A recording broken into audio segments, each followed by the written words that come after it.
जय श्री राम प्यार बच्चों। तो आज हम स्टार्ट करेंगे क्लास 7 का 8 चैप्टर एसएसटी का भौगोलिक क्षेत्र कैसे पावन होते हैं। इससे पहले मैंने 7 चैप्टर की वीडियो डाल दी है, आप प्लेलिस्ट जाकर चेक कर सकते हैं। तो बेटे इस चैप्टर के अंदर हम समझेंगे कि भौगोलिक क्षेत्रों में पावनता यानी कि पावन कैसे होते हैं। बेसिकली ये जो थोड़ा चैप्टर है धार्मिक आपका चैप्टर होने वाला है। इसके अंदर हम सभी धर्मों के जो पावन क्षेत्र हैं उनके बारे में हम समझेंगे। ठीक है, तो इस चैप्टर में से थोड़ा बहुत पेपर में आने की गुंजाइश थोड़ी कम होगी, लेकिन एक आध दो क्वेश्चन इसके अंदर से भी बन सकते हैं। तो चलिए शुरू करते हैं।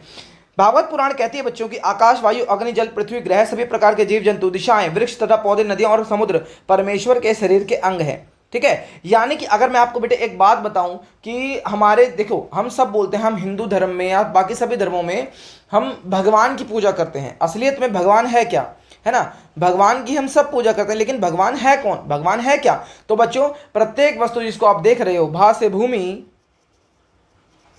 गा से गगन, वा से वायु, आ से अग्नि और ना से नीर यानी कि जल, यानी कि ये सभी तत्व, ठीक है, जिनको हम पंच तत्वों के नाम से भी जानते हैं, यही क्या है, भगवान के रूप हैं। ठीक है, तो यही है। हम इस चैप्टर में हम पढ़ेंगे कि बेटे पावनता होती क्या है ना। भूमि पावन कैसे हो जाती है, पावन स्थल कौन कौन से होते हैं, या फिर जिनको तीर्थ स्थल भी बोला जाता है वो कौन कौन से होते हैं, और उनका मानव जीवन पर या संस्कृति से कैसे जुड़ाव होता है। ठीक है ना। और पावन भूगोल ने भारतीय उपमहाद्वीप के सांस्कृतिक एकीकरण कैसे किया है, ठीक है, उसके बारे में भी हम समझेंगे। तो चलिए शुरू करते हैं। ठीक है, सबसे पहले बच्चों हम जानेंगे कि बच्चों पावनता होती क्या है ना। पावनता के अनेक अर्थ हो सकते हैं। देखिए हर किसी के लिए पावनता एक अलग सिस्टम हो सकता है, अलग एक सबकी अलग व्याख्या हो सकती है ना। इस अध्याय के सीमित संदर्भ में पावनता यानी कि हम बेसिकली जो इस चैप्टर में हम पावनता का तात्पर्य समझ रहे हैं वो हम धार्मिक रूप में और आध्यात्मिक रूप से भावों के लिए समझ रहे हैं। कि हम जानते हैं, देखिए हम जिस जगह से हमारे इतिहास में हमारे भगवानों के जो अंश जुड़े हुए हैं, कथाएं जुड़ी हुई हैं, लोक कथाएं जुड़ी हुई हैं, उन्हीं क्षेत्रों को हम बच्चों पावन कहते हैं, है ना। हम उन चीज़ों को पावन और दिव्य बोलते हैं और उन चीज़ों को हम आदर करते हैं, श्रद्धा के योग्य होती हैं वो जगह के, है ना, जहाँ पर हमारे आराध्य देव या हमारे जो भगवान जहाँ पर अवतरित हुए, ठीक है, वहाँ से जुड़ी लोक कथाएं हमें सुनने को मिलती हैं, उन्हीं को हम क्या बोलते हैं बेटे, वो जगह पावन हो जाती हैं। ठीक है, लेकिन इनका कोई आधार भी होना चाहिए। ठीक है, ये कोई विशेष स्थल होना चाहिए, धार्मिक स्थान होना चाहिए। ठीक है ना, ऐसे गंभीर भावों, विचार, उच्च विचारों, संवेदनाओं को प्रकट कर सकता है। अब हर जगह के लिए कोई भी मान लो कोई भी जगह है, उस जगह के लिए हमें सेम विचार नहीं आएंगे। ठीक है, अगर मेरे मन से अगर निकला कि भाई अच्छा आजकल का ट्रेंड बन गया कि भाई हरिद्वार जाएंगे, केदारनाथ जाएंगे, तो सोचने में ही हमको लगता है यार केदारनाथ जाएंगे, भोले बाबा से मिलके आएंगे, है ना। तो सोचने में ही क्या लगता है कि फील आ जाता है कि एक श्रद्धा की भावना उत्पन्न हो जाती है। ठीक है, कि भाई आज तो जाएंगे, ओहो चलो इस बार घर में पड़ गई, चलो गंगा जी में नहा के आते हैं, है ना। तो जहाँ पर हमारे एक कहें तो हम बेटे हमारी कल्चरल रूट्स जुड़ी होती है, हमारी सांस्कृतिक जड़ें हमारी जुड़ी होती हैं, क्योंकि हमने लोक कथाओं में सुना है। ठीक है, और हमने उसके अंश देखे हैं, तत्व देखे हैं, जहां से हमारी श्रद्धा और भी ज़्यादा गहरी होती चली जाती है, क्योंकि ये हम पीढ़ी दर पीढ़ी ये सारी चीज़ें हमारे अंदर चलती रहती हैं। ठीक है ना, तो ऐसी जगह जहां से हमारे अंदर श्रद्धा भावना पैदा हो जाए, उस जगह को हम पावन बोल सकते हैं, है ना। आगे देखिए, इस प्रकार पावनता केवल धर्म या आध्यात्मिकता से जुड़ा नहीं होता, परंतु भारत के संदर्भ में देखें तो निश्चित भूभाग, विविध परंपराओं और अन्य विषयों से भी जुड़ा हुआ है। ठीक है, जिसके बारे में हम थोड़ा आगे भी हम देखेंगे। ठीक है, सबसे पहले हम अपने पावन स्थलों पर ध्यान केंद्रित करें। आप जानेंगे कि भारत में सभी प्रकार के विचारों धर्मों के लोग रहते हैं, है ना। बहुत सारे पावन स्थल हैं हमारे यहाँ पर। ठीक है, हिंदुओं के पावन स्थल अलग हैं, मुस्लिमों के अलग हैं, सिखों के अलग हैं, ठीक है, जैनों के अलग हैं, बौद्धों के अलग हैं। प्रत्येक धर्म के हमारे यहाँ पर पावन स्थल देखने को मिल जाएंगे, है ना। भारत के बाहर उद्भव होने वाले धर्म जैसे इस्लाम हो गया, ईसाई, यहूदी, पारसी, ठीक है, इन सभी के जो चित्र के अंदर आप देख सकते हो, यहाँ पर सभी धर्मों का यहाँ पर दिखा रखा है आपको। ठीक है ना, तो ये आगे देखिए, श्रद्धेय मानते हैं ये लोग, इन स्थानों पर प्रार्थना के लिए, पूजा के लिए जाते हैं। ठीक है, अन्य पंथ के लोग भी यहाँ पर आते हैं। ठीक है, अभी हमने एकीकरण के बारे में कुछ पढ़ा था ना ऊपर इस क्वेश्चन में। तो बच्चों देखिए क्या होता है, चाहे हिंदुओं का पावन स्थल हो, चाहे मुस्लिमों का पावन स्थल हो, चाहे सिखों का पावन स्थल हो, चाहे कोई भी पावन स्थल हो, लोग वहां पर जाते ही जाते हैं, चाहे वो किसी भी धर्म के हों। ठीक है, ये क्योंकि पावनता बेटी श्रद्धा की भावना से उत्पन्न होती है ना। ऐसा आप हिंदू भी गुरुद्वारे में जाते हैं, मुस्लिम भी गुरुद्वारे में जाते हैं, ठीक है, लेकिन वो सिखों का होता है। ठीक है, तो मुस्लिमों की दरगाह पे हिंदू भी जाते हैं, मुस्लिम भी जाते हैं, सिख भी जाते हैं, हर कोई जाता है ना। ऐसे मंदिरों में भी सारे के सारे व्यक्ति जाते हैं, है ना। सभी धर्मों के लोगों का आदर किया जाता है वहां पर। ठीक है, तो इसीलिए बच्चों क्या होता है, हमारे जो स्थान है वो पावन स्थल माने जाते हैं, जैसे हमारी आस्था जुड़ी होती है। राजस्थान का अजमेर शरीफ हो गया, तमिलनाडु का वेलंकनी चर्च हो गया, ठीक है, ये भी पावन स्थल है, ठीक है। विशेष अवसरों पर इस श्रद्धालु इन पावन स्थलों को तीर्थ यात्रा करते हैं, तीर्थ यात्रा करते हैं। अब तीर्थ यात्रा है क्या वो देखेंगे हम। देखिए यहाँ पर लिखा हुआ है किसी पावन स्थल की यात्रा, ठीक है, उसी को हम तीर्थ यात्रा बोलेंगे, तीर्थ यात्रा बोलेंगे, जो उसमें संबंधित धर्म या मत विश्वास के लिए महत्वपूर्ण स्थान रखता है, ठीक है। जैसे हमारे यहाँ पर भी बहुत सारी तीर्थ यात्राएं होती हैं, है ना, 4 धाम की यात्रा होती है बच्चों, ठीक है। इसके अलावा वैष्णो देवी यात्रा करने जाते हैं, वो भी एक तरीके से जहाँ पर भी हम भगवान को देखने के लिए जाएंगे वो हमारे तीर्थ यात्रा के अंदर ही गिना जाएगा, ठीक है ना। तो आप कमेंट में डाल सकते हैं कि आपको कहां पर जाना सबसे ज्यादा पसंद है, वैष्णो देवी, केदारनाथ, कहां पर आपका जाना गोल है या कहां पर आप जाना चाहते हो, ठीक है, वो भी आप अपनी तीर्थ यात्रा का स्थान कमेंट में डाल सकते हैं, ठीक है। आगे देखिए, जब हम भारत में उत्पन्न धर्मों की बात करते हैं तो ऐसे अनेक पावन स्थलों के विषय में जानकारी मिलती है। जैसे अगर हम बौद्ध धर्म की बात करें, ठीक है ना, वहां पर उन जगह को बौद्ध धर्म में पावन माना जाता है जहां पर भगवान बुद्ध गए थे या फिर जहां पर उनके अवशेष रखे हुए हैं।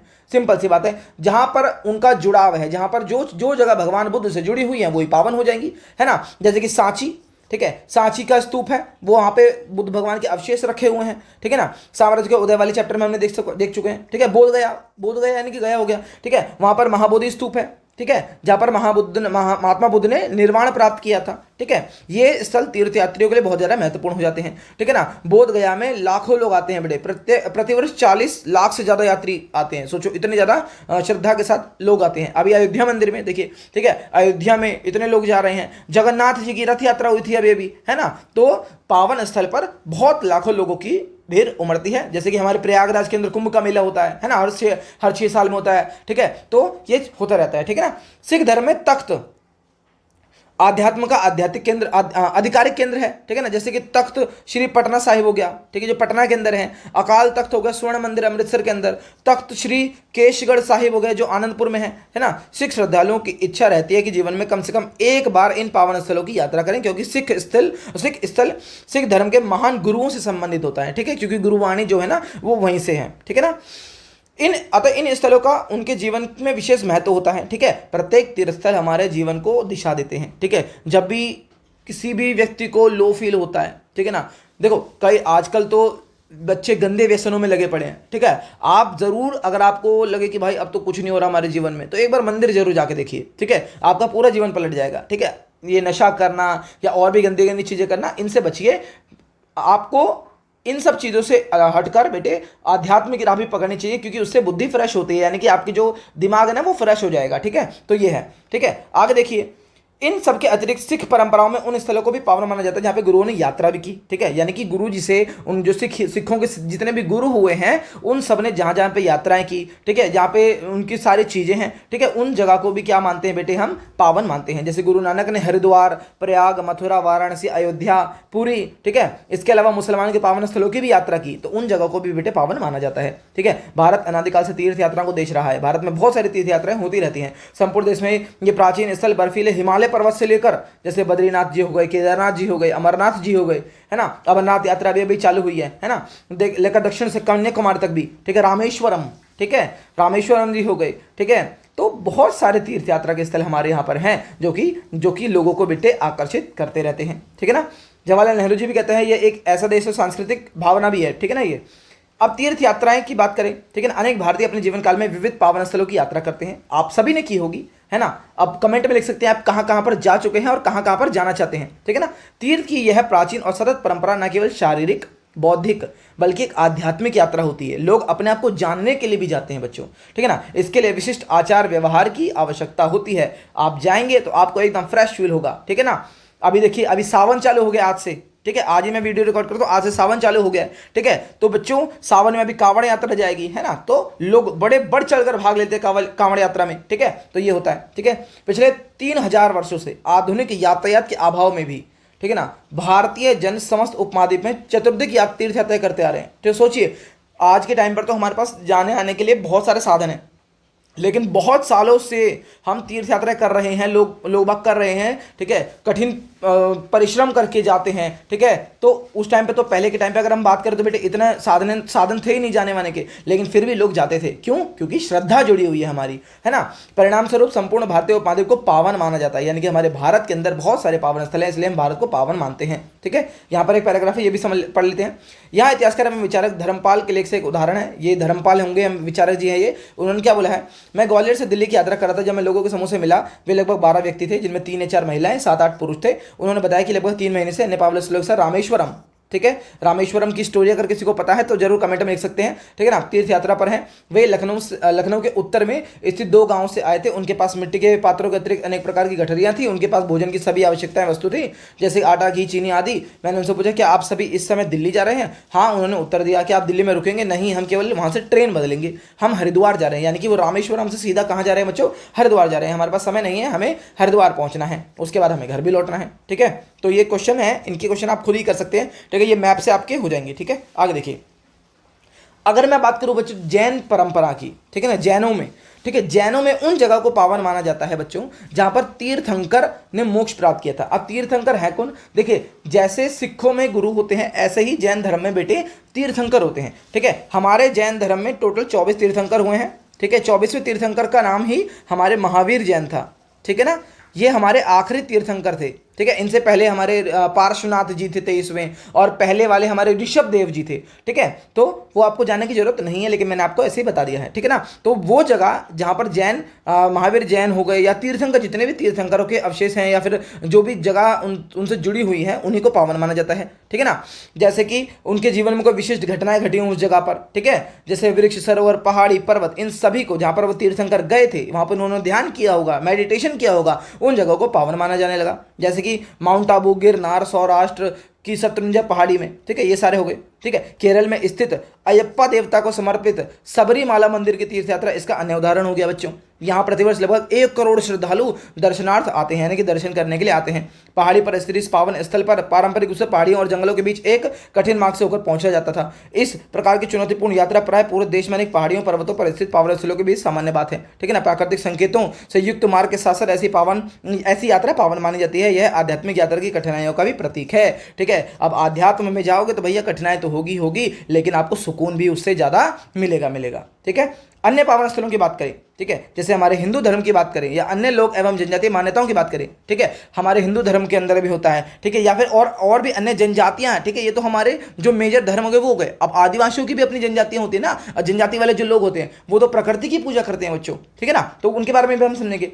जैसे कि हमने कक्षा 6 में पढ़ा है, इन मान्यताओं के लोग प्रकृति के तत्वों, यानी कि जो होते हैं, जैसे पर्वतों की, नदियों की, वृक्षों की, पौधों की, पशुओं की, ठीक है, कभी कभी पत्थरों की भी पूजा कर ली जाती है। उदाहरण के लिए हिंदू विश्वास परंपरा में अगणित स्थलों और प्राकृतिक रूपों जैसे पर्वत, नदी, वन विशेष रूप से दिव्य माने जाते हैं। उन्हें देव देवताओं के रूप में पूजा की जाती है, ठीक है ना। जैसे पर्वत में हिमालय की पूजा की जाती है, नदियों में गंगा माता की पूजा की जाती है, यमुना माता की पूजा की जाती है, ठीक है ना। वनों के अंदर भी बहुत सारे वनों की पूजा की जाती है बच्चों, ठीक है ना। नदियों को हमारे भारत के अंदर देवियों के रूप में दिखाया जाता है, ठीक है ना, ठीक है। जबकि कुछ वृक्षों, पशुओं, पौधों को भी पावन माना जाता है, जैसे कि पीपल की पूजा की जाती है, तुलसी माता की पूजा की जाती है ना।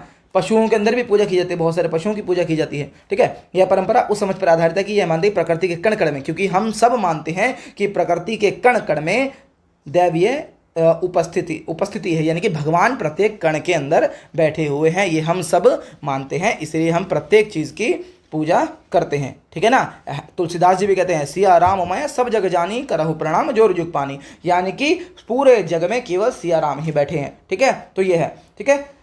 निष्कर्ष, संपूर्ण पृथ्वी पावन मानी जाती है। क्यों? क्योंकि हमारे संपूर्ण पृथ्वी के कण कण में हमारे भगवान ही विद्यमान होते हैं, और पृथ्वी जी को स्वयं माता का दर्जा दिया जाता है। पृथ्वी माता या भूदेवी के नाम से हम पृथ्वी माता को जानते हैं, ठीक है। अगर हम परंपराओं की बात करें, जैसे डोंगर या खोंड जनजाति के लिए उड़ीसा की नियमगिरी श्रृंखला में स्थित नियम डोंगर पहाड़ी पावन हो गई उनके लिए, ठीक है ना। तो उनकी मान्यता है कि यह पहाड़ी सर्वोच्च देवता नियम राजा का निवास स्थान है, ठीक है। उनकी पूजा करते होंगे वो, ठीक है ना। उनको लगता है कि वे सब कुछ प्रदान करते हैं जो उनके भरण पोषण के लिए आवश्यक होता है। वृक्ष काटना यहाँ प्रतिबंधित है, ठीक है, और ऐसा करना वहाँ के देवता के प्रति असम्मान माना जाता है, ठीक है ना। वर्ष 2000 के आरंभ में सिक्किम सरकार ने अनेक पावन पर्वत, गुफा, झील, चट्टान, उष्ण जल स्रोतों को चिन्हित किया, ठीक है, और उन्हें हानि से बचाया जा सके ऐसा भी उन्होंने किया है, ठीक है ना। तमिलनाडु की नीलगिरी श्रृंखला में स्थित टोडा नामक जनजाति है समुदाय अनेक पर्वत शिखरों को पावन मानते हैं, उन्हें अपने देवता से जोड़कर देखते हैं, ठीक है ना। इसके अलावा उनके लिए पावनता की यह भावना कई पौधों के लिए भी है बेटे, ठीक है ना। शोला, वन, आर्द्र भूमि, यहाँ तक कि विशेष पत्थरों और विशेष वृक्षों तक फैली हुई है, ठीक है। इन सब चीज़ों की भी वो पूजा करते हैं, ठीक है ना। अब पावन भूभाग से अवगत होना, अब इनसे हम जानेंगे कहाँ कहाँ पर हैं ये, ठीक है ना। हम जानते हैं कि हमारे जो पावन भूभाग है वो पूरे देश में फैले हुए हैं, ठीक है ना। उदाहरण के लिए अगर बात करें, हिंदुओं में 4 धाम की यात्रा है वो उत्तर, दक्षिण, पूर्व, पश्चिम चारों जगह फैली हुई है, ठीक है ना। दक्षिण, उत्तर, पूर्व, पश्चिम हर जगह पर हमारे 4 पावन स्थान हैं, ठीक है ना। और इसके अलावा हम बात करें, हमारे 12 ज्योतिर्लिंग हैं, सोमनाथ जी, बद्रीनाथ जी, ठीक है। बहुत सारे हमारे ज्योतिर्लिंग है, 12 ज्योतिर्लिंग है बेसिकली हमारे, है ना।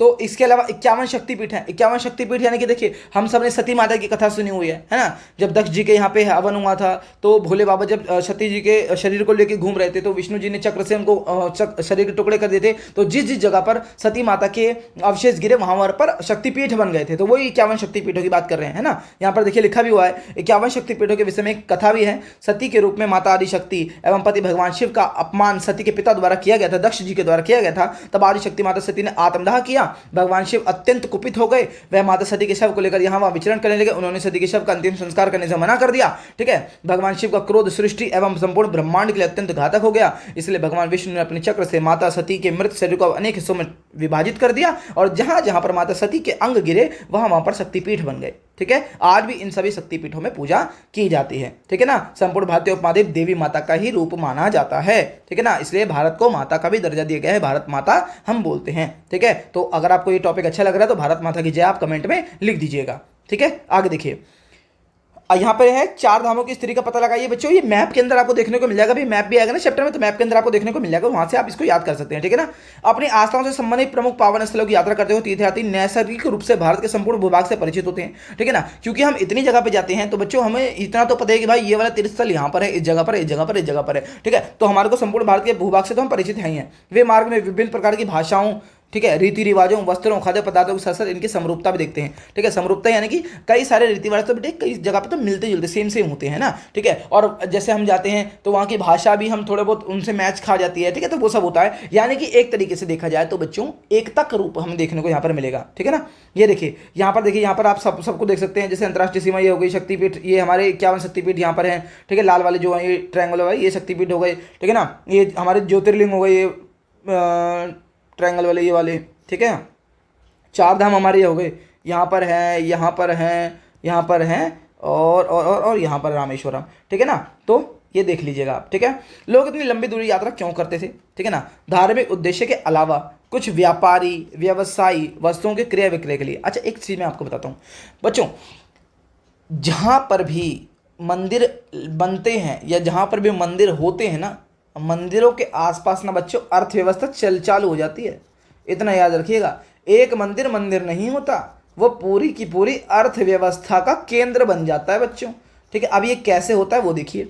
देखिए मंदिर है, ठीक है। अब मंदिर में लाखों लोग आएंगे, लाखों लोगों के आने के लिए जगह भी चाहिए, तो धर्मशालाएं बनेंगी, तो धर्मशाला वालों को पैसा मिलेगा। लाखों लोगों को भगवान को कुछ ना कुछ भेंट चढ़ानी होगी, तो वहाँ पे दुकानदार फूल लगाएंगे, मिठाई लगाएंगे, तो उनकी दुकानें चलेंगी, ठीक है। तो वहाँ से अर्थव्यवस्था चलेगी, पैसा आएगा भाई, ठीक है ना। लाखों लोगों को बेटे बहुत सारे टूरिज्म की फैसिलिटी चाहिए होगी, बसों वालों को फायदा मिलेगा, रिक्शा वालों को फायदा मिलेगा, हर चीज़ को फायदा मिलेगा। तो पूरे की पूरे देश की अर्थव्यवस्था मंदिर के आसपास बेटे चलती है। तो इसीलिए बच्चों मंदिर बहुत ज़्यादा हमारे देश के लिए भी बेटे बहुत ज़्यादा इंपॉर्टेंट हो जाते हैं, ठीक है ना। तो व्यापारी लोग भी अपने क्रय विक्रय माल को बेचने के लिए मंदिरों की यात्रा किया करते थे, ठीक है। कुछ अन्य चर्चा के लिए, विचार विमर्श के लिए, अपने मत विश्वास को लोकप्रिय बनाने तथा देश के विभिन्न भागों में रहने व प्रतिष्ठित शिक्षकों से सीखने के लिए भी इधर उधर जाते थे। यद्यपि ये सभी पृथक पृथक उद्देश्यों की पूर्ति के लिए यात्रा करते थे, फिर भी उनके मार्ग कहीं ना कहीं एक दूसरे से मिल ही जाते थे, आपस में मिल ही जाते थे। चाहे वो परिचर्चाएं करें, चाहे वो विचार विमर्श करें, चाहे वो वस्तु अनुभवों और कहानियों को समझे साझा करें, सभी को समृद्ध करता था ये सब, ठीक है ना। इस क्रम में नए विचार उत्पन्न होते थे और पुराने विचारों के साथ मिल जाते थे। ये नहीं कि पुराने विचार हटा दिया, पुराने विचारों के साथ सामंजस्य स्थापित किया जाता था, यानी इनको मिला जुला कर मिलाया जाता था। यानी कि कहें तो पुराने विचार को दरकिनार ना कर कर उसको भी सामंजस्य में, यानी कि उसको मिलाकर नए विचारों के साथ में अग्रीमेंट किया जाता था, ठीक है ना। यह जटिल प्रक्रिया भारतीय उपमहाद्वीप के सांस्कृतिक एकीकरण का प्रमुख कारण बनी। इसी प्रकार से हमारा धर्म या हमारा भारत एक पावन स्थल बन गया और हमारी संस्कृति एक हो चुकी है, ठीक है। ये हुआ, ठीक है ना। अब बात करेंगे पावन पारिस्थितिकी ठीक है। तीर्थ स्थल सामान्यतः चाहे नदी झील के किनारे होते हैं, ठीक है ना, वनों पहाड़ियों पर स्थित होते हैं। अब ऐसा क्यों होता है वो देखेंगे, क्योंकि संपूर्ण प्राकृतिक पारिदृश्य पावन स्थल के रूप में माना जाता है। इस अवधारणा ने हमें प्रकृति को सुरक्षित संरक्षित रखने में सहायता की, ठीक है ना। आज के टाइम पर लेकिन ऐसा हम नहीं कर पा रहे हैं, वो अलग बात है, ठीक है। जितने भी पावन स्थल हैं बेटे अधिकतर अधिकतर अधिकतर नदियों के आसपास पहाड़ों में हैं, ठीक है। क्यों? ताकि इनको स्वच्छ रखा जा सके, ठीक है। अब जिस चीज को हम अच्छा मानते हैं उसको हम स्वस्थ रखना चाहेंगे, स्वच्छ रखना चाहेंगे, लेकिन हम उसका उल्टा कर रहे हैं आज के टाइम पे, ठीक है। हम नदियों को माता मानते हैं, ठीक है, लेकिन आज नदियां ही सबसे ज़्यादा प्रदूषित हैं। हम पहाड़ों को भगवान मानते हैं, लेकिन आज पहाड़ों पर ही सबसे ज़्यादा कूड़ा करकट देखने को मिल जाता है, ठीक है ना। ये होता है बच्चों, ठीक है। इस प्रकार तीर्थ क्षेत्र भूभाग संस्कृति आध्यात्मिकता का परस्पर सम्मिश्रण होता है, ठीक है। अगर बात करें नदियों का संगम, ठीक है, बहुत ज़्यादा इंपॉर्टेंट है, ध्यान से देखिएगा। भारत में वैदिक काल से नदियों की पूजा की जाती है, ठीक है ना। ऋग्वेद के अंदर अगर हम बात करें नदी स्तुति सूक्त भी है, यहाँ पर बहुत सारी नदियों की प्रशंसा और स्तुतियों के प्रति समर्पित है, ठीक है ना। जो भारत के उत्तर पश्चिम की 19 प्रमुख नदियों का आह्वान करता है, ठीक है ना। जल का आह्वान करते हुए प्रमुख नदियों की उपस्थिति का ध्यान किया जाता है। यहाँ पर लाइनें लिखी हुई हैं, गंगे च यमुने चैव गोदावरी सरस्वती नर्मदे सिंधु कावेरी जलेस्मिन सन्निधिम करो, ठीक है। गंगा यमुना गोदावरी सरस्वती नर्मदा सिंधु तथा कावेरी आप सभी इस जल में सम्मिलित हों, ठीक है। ऐसा आह्वान किया जाता है, पूजा के लिए एक श्लोक है, ठीक है। ये नदियाँ भारतीय सभ्यता के लिए जीवनदायिनी रही हैं। अभी हमने बेटे हमने पढ़ा था कि जितनी भी सभ्यताएं रही हैं, दुनिया की जितनी सभ्यताएं रही हैं, सब नदियों के किनारे रही हैं, ठीक है। अगर मैं बात करूं बेटे हड़प्पा सभ्यता की, है ना, अगर मैं बात करूं हड़प्पा की, तो हड़प्पा बेटे सिंधु नदी के किनारे थी, ठीक है। अगर मैं बात करूं मिस्र की, है ना, मिस्र वाली सभ्यता थी, तो मिस्र वाली बेटे नील नदी के किनारे थी, ठीक है ना। और चीन की बात करूं, चीन में बेटे पीली नदी के किनारे थी, ठीक है ना। इसके अलावा अगर मैं बात करूं मेसोपोटामिया की, ठीक है, तो मेसोपोटामिया कौन सी नदी के किनारे थी, कौन बताएगा बच्चों? मेसोपोटामिया बेटे दजला और फरात दोनों के बीच में, ठीक है, दोनों के बीच में था, ठीक है। तो जितनी भी सभ्यताएं रही हैं, नदियों ने उनको भरण पोषण उनका किया है, ठीक है ना। उनके उद्गम स्रोत सहायक नदियां तरह वे पावन स्थान जहां पर वो बहती हैं उनको भी पावन माना जाता है, नदियों को भी, ठीक है। अनेक तीर्थयात्री भी वहां तीर्थ यात्रा करते हैं। क्षेत्रीय भाषाओं में इन नदियों का नाम आदर के साथ लिया जाता है, जैसे गंगा जी बोलते हैं हम, यमुना जी, गंगा माता बोलते हैं, नमामि गंगे, ठीक है, यमुना जी बोलते हैं, ठीक है। बड़े प्यार से आदर के साथ इनका नाम लिया जाता है, ठीक है ना। प्रयागराज में अगर हम बात करें तो 6 महीने में कुंभ का मेले का आयोजन होता है।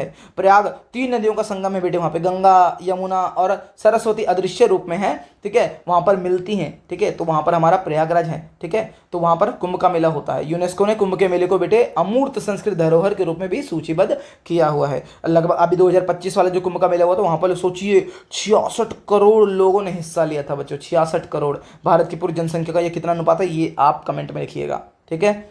कुंभ के मेले की अगर बात करें, कुंभ मेला अमृत मंथन के, अच्छा कुंभ के मेले की कहानी बता रहे हैं बच्चों। कुंभ का मेला अमृत मंथन के आख्यान से आरंभ होता है, ठीक है। पारंपरिक रूप से एक दूसरे शत्रु देवता और असुर एक बार समुद्र मंथन के लिए एकत्रित हुए। उन्हें विश्वास था कि इस मंथन के बाद उन्हें अमृत मिलेगा, है ना।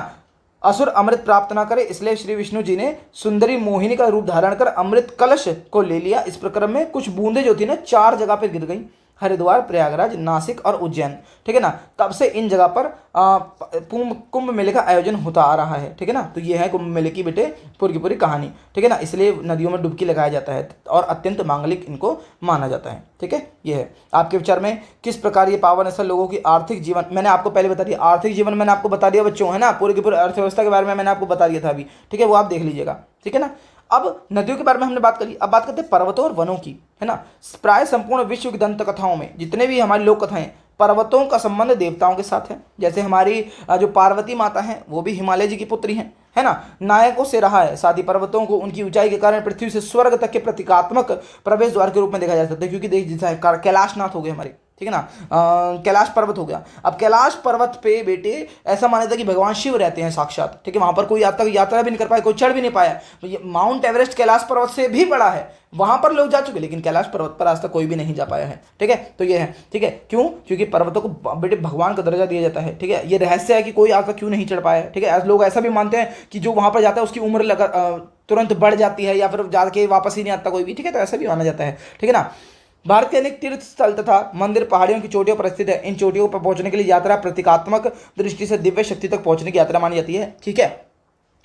अगर हम आध्यात्म की यात्रा में निकलेंगे और हमें बिल्कुल कठिनाई ही ना हो तो फिर उस यात्रा में मजा कैसा, ठीक है। एक सिंपल सी बात है बच्चों, ऐसा माना जाता है कि तपस्या के द्वारा ही भगवान हमको मिलते हैं। ठीक है, तो ये वही है कि भाई अपने आप को थोड़ा सा कष्ट देंगे तो भगवान खुश हो जाएंगे, या भगवान खुश क्यों होंगे, भगवान हमें मिल जाएंगे बेसिकली। ठीक है ना, ऐसा माना जाता है। ठीक है ना, तो ये लोग पर्वतीय मार्गों से उन भूभागों पावन स्थलों की कठिन यात्रा करते जो उनकी ना केवल शारीरिक बल्कि मानसिक शक्ति का। ठीक है, अब ये तो हो गया, देखिए इससे हमारी, अब अगर हम जीवन में कोई कष्ट उठाएंगे ही नहीं तो हमारी बुद्धि भी बेटे क्षीण होती चली जाएगी। ठीक है, तो शारीरिक और मानसिक शक्ति का परीक्षण करने के लिए भी ये बहुत ज़्यादा जरूरी होता है। ठीक है ना, ऐसे स्थलों तरफ, सड़कों तरफ, अन्य परिवहन के अन्य साधनों के माध्यम से पहुंचना संभव है आज के टाइम पर तो। ठीक है ना, ये देखिए हमारे कैलाश पर्वत हो गए ये। ठीक है ना, वैष्णो देवी मंदिर कटरा। ठीक है, यहाँ पे तिरुवनमलाई तमिलनाडु में, बालाजी तिरुमाला पहाड़ी हो गई। ठीक है, ये बहुत ज़्यादा पावन जगह है। ठीक है ना, अब बात करें पहाड़ों की, बात करने के बाद वृक्ष, वन और पावन निकुंजों की बात करें।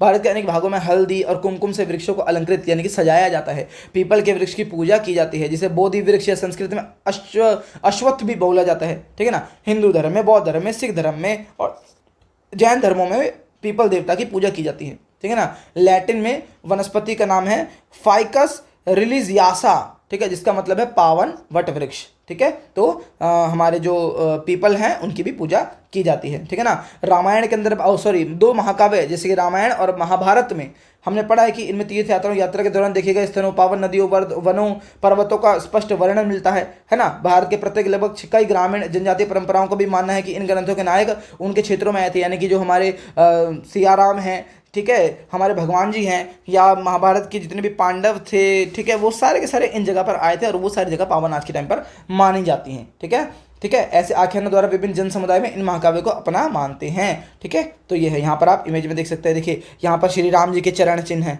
ठीक है ना, ये देखिए आगे देखिए मोहनजोदड़ो की एक मोहर सील है यहाँ पर। ठीक है, मोहनजोदड़ो की इस मोहर सील का अवलोकन कीजिए, ऊपरी भाग में अंकित पत्तियों से पहचान सकते हैं तो पीपल वृक्ष कितनी शताब्दियों से भारत के सांस्कृतिक भूगोल का हिस्सा रहा है। अगर मैं बात करूं पीपल वृक्ष की तो हो ही रही है बात, यहाँ पे देखिए पीपल वृक्ष की पत्तियां आपको देखने को मिल जाएंगी। हमारा जो बच्चों स्वास्तिक का चिन्ह है ना, स्वास्तिक का चिन्ह, ठीक है, वो भी हमारा सिंधु सरस्वती सभ्यता से, यानी कि हड़प्पा सभ्यता से ही लिया गया है। ठीक है ना, ये कालांतर में भारत के कई ग्रामीण एवं जनजातीय समुदाय ने हानिकारक गतिविधियों जैसे आखेट कर रहे हैं, वृक्ष की कटाई, खनिज का दोहन, वनों की रक्षा, उनका संरक्षण करने का निश्चय किया। उन्होंने वनों देवताओं का निवास स्थान माना है, क्योंकि जंगलों में भगवान का स्थान माना जाता है, ऐसा माना। ठीक है ना, उदाहरण के लिए मेघालय में रिंके या बासा ऐसे विशिष्ट वनों को अंग्रेजी भाषा में ग्रोव्स, पावन निकुंज कहा जाता है। ठीक है ना, अपने पावन महत्व के कारण ये वनस्पतियों और जीवों की विशाल जैव विविधता को आश्रय प्रदान करते हैं। ठीक है, यहाँ के जो लोग हैं, लोकल लोग हैं, वो भी जंगलों में से कुछ भी किसी को काटने नहीं देते। ठीक है ना, कई पावन निकुंजों में बड़े छोटे छोटे जलाशय भी होते हैं जो जल संरक्षण में सहायता करते हैं। ठीक है ना, भारत में हजारों की संख्या में पावन निकुंज देखने को मिल जाएंगे। ये एक विडंबना है कि इनकी संख्या तेजी से घटती जा रही है। ठीक है, क्योंकि लोगों ने कृषि कार्यों, उद्योगों के लिए इनका अतिक्रमण करना शुरू कर दिया है। भारत के अनेक क्षेत्रों में पावन निकुंजों का संरक्षण कार्य आज भी चल रहा है बच्चों। ठीक है, पीपल के वृक्ष के अनेक भागों का औषधीय उपयोग होता है। ठीक है, पीपल के वृक्ष से बहुत सारी औषधियां भी बनती हैं। इनके पत्तियों का प्रयोग त्वचा रोगों में किया जाता है, छाल का प्रयोग उदर पेट के रोगों में किया जाता है। ठीक है ना, यह वृक्ष प्राय हरा भरा रहता है हर साल। ठीक है, पूरे साल में। ठीक है, यानी प्रकार के पक्षियों और पशुओं को भोजन एवं आश्रय प्रदान करता है। ठीक है, यहाँ पे देखिए कलकई मंदिर मुलशी महाराष्ट्र के अंदर। ठीक है, ये सारे मंदिर को मॉफ्लोंग शिलांग के अंदर है। ठीक है, ये पावन स्थान है सारे के सारे। ये देखिए उदयन कुदुकादु, ठीक है, कारू मबारियम कोंडन तमिलनाडु के अंदर है। ठीक है, तो ये आप देख सकते हैं। ठीक है, नीचे देखिए तालिका में भारत की क्षेत्रीय भाषाओं में पावन निकुंजों के लिए कई सारे अलग अलग शब्द भी इस्तेमाल किए जाते हैं। जैसे मलयालम में कावू बोलते हैं, तमिल में कोविल कादू बोलते हैं, कन्नड़ में देवरे कादू, मराठी में देवराई। ठीक है, तो ये सारे आप याद कर लीजिएगा, एक दो ही आपके पेपर में आ सकते हैं। ठीक है, आगे देखिए तमिलनाडु में स्थानीय गाथाएं हैं पावन निकुंज के देवता प्रकृति और मानव के मध्य संबंधों को प्रमुखता से प्रदर्शित करती हैं। तंजावुर में जनपद में इसी प्रकार की गाथा यह बताती है कि निकुंज के देवता फल चमगादड़ की रक्षा करते हैं, जिन्हें पावन माना जाता है। ठीक है ना, इन्हें देखना भी मांगलिक माना जाता है बेटे। ठीक है, तो ये सब है। ठीक है ना, अब तीर्थ यात्रा से व्यापार तक मैंने आपको पहले ही थोड़ा बहुत तो अर्थव्यवस्था के बारे में बता दिया, वही सेम चीज़ यहाँ पर आई जाएगी। ठीक है ना, तीर्थ यात्रा अपनी यात्रा के क्रम में व्यापारियों तथा व्यवसायियों के संपर्क में आते हैं। यह मेल मिलाप दोनों समूहों को लाभान्वित करता है। तीर्थयात्रियों को अनेक प्रकार की वस्तुओं की आवश्यकता होती है। जो भी लोग जाते हैं उनको बहुत सारी चीज़ें चाहिए जो व्यापारी उन्हें उपलब्ध करा देंगे। ठीक है ना, तो तीर्थ यात्रा मार्ग पर, व्यापार मार्ग पर एक दूसरे से जुड़ जाते हैं, यानी कि तीर्थ यात्रा और व्यापारियों का मार्ग एक जगह पे जुड़ जाएगा। ठीक है ना, कुछ व्यापारी तीर्थ यात्रा के रूप में तीर्थ स्थलों की यात्रा करते हुए अपनी वस्तुओं को भी दूर दूर तक बेच देते हैं। ठीक है ना, इस प्रकार वे दो कार्य एक साथ कर लेते हैं, तीर्थ यात्रा भी हो जाएगी और अपना सामान भी बेच लेंगे वो, है ना।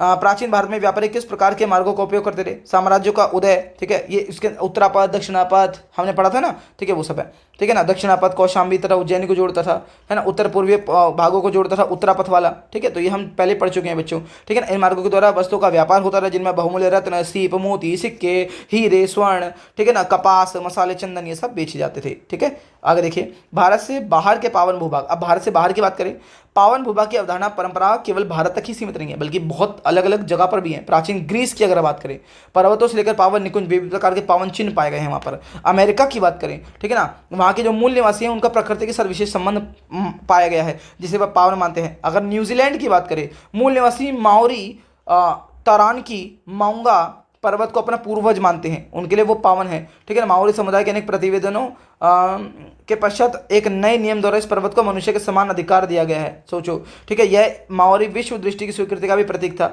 इस समुदाय के वरिष्ठ जन पर्वत और नदी को हानि पहुंचाने वाली गतिविधियों के विरुद्ध खड़े हो जाते हैं, ठीक है, ये होता है, ठीक है ना। पावन स्थलों का पुनरुद्धार और संरक्षण। अब हमें इन पावन स्थलों को बेटे बचाना चाहिए, ठीक है, और इनका पुनरुद्धार करना चाहिए, ठीक है। उन स्थानों प्राणियों को चिन्ह से सावधानीपूर्वक देखिए जिन्हें पावन माना जाता था। आज के टाइम पे देखिए, आज के टाइम पे देखिए क्या हालत हो चुकी है, ठीक है, ये देखिए क्या हालत हो चुकी है हमारे पावन स्थलों की। इतनी गंदगी, इतनी गंदगी, देखिए ये देखिए गंदगी, ठीक है। देख, गौ माता को हम पावन मानते हैं, लेकिन फिर भी गौ माता क्या खा रही है ना, तो ये होता है बच्चों।